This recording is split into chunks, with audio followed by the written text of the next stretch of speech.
Hi, welcome to my channel. In this video, I'm going to show you how to download and install free and open source cross-platform image editor GIMP.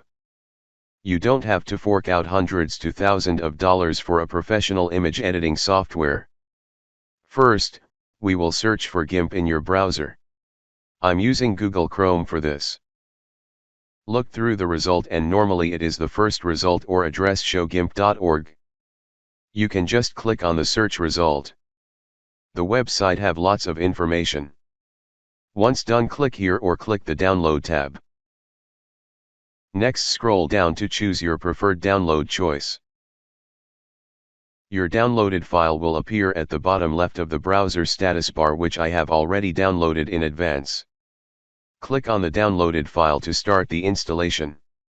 I'll minimize the browser so you can have a good look at the installation process. Select the install mode that you prefer.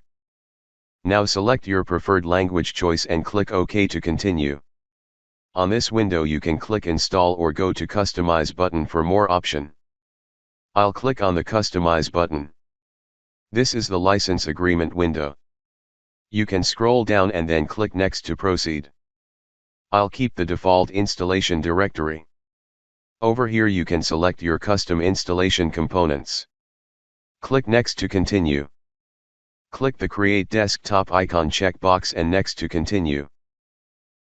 Now click Install button to begin the actual installation. Now the software is installing the necessary files on your PC. Click Finish and you are done installing. Double-click on the shortcut GIMP icon to launch. This is the main screen of the GIMP image editor. Thank you for watching. If you like my video, please give a like below. Please subscribe to my channel for more video.